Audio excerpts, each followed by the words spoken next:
kids because they dazzle audiences all over the world with their staggering talents and their abilities. What makes them so amazing is that they are all mentally impaired. For the next 2 nights, News 13's Sylvia Lopez will highlight students at a special school in Anaheim. Tonight she is joining us with a profile of a few of them with phenomenal abilities. Each student has his or her own story to tell, but we begin with a very sensitive and talented young man, a man who had to undergo more than 100 painful operations before age 9 to look like he does today. His story is that of a modern-day elephant man. Born mentally retarded and with a severely deformed face and voice box, Ron Langlow cannot speak clearly, but he can pick up any instrument he sees and make it sing. Like Ron, 41-year-old Gary Ahern plays nearly a dozen musical instruments. Astounding, considering by most conventional tests, he functions at the level of a 7-year-old. For 20 years, he was closeted in board and care homes with no musical training until 4 years ago.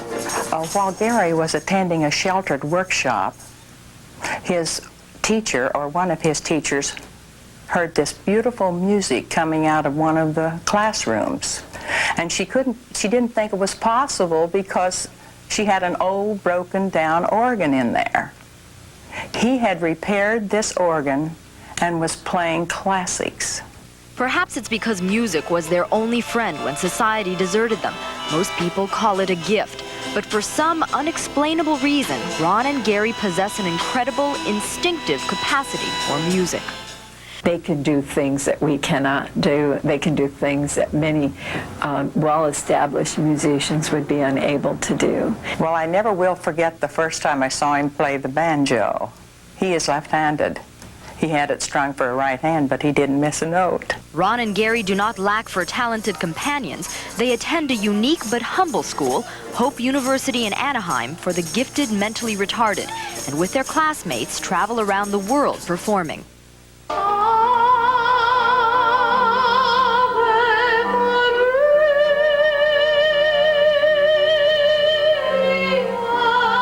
In the 19th century, gifted mentally impaired people like Gloria Lenhoff were exhibited in vaudeville acts as freaks.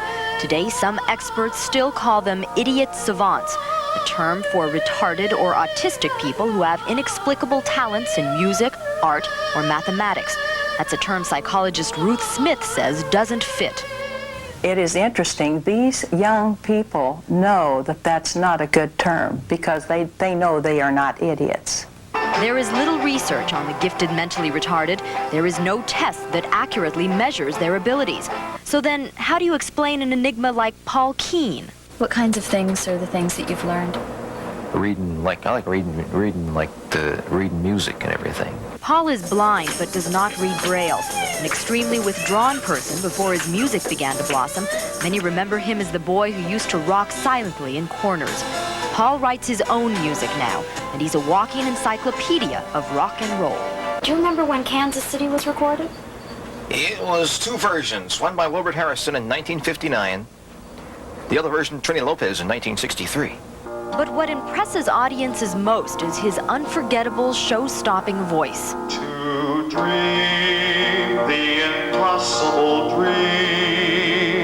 For now, experts can only theorize about the savant syndrome. Why it occurs is still a mystery. We feel that there are nerve cells that were not damaged, and this person probably was at such a high level of functioning that those cells that were not damaged are the ones being utilized.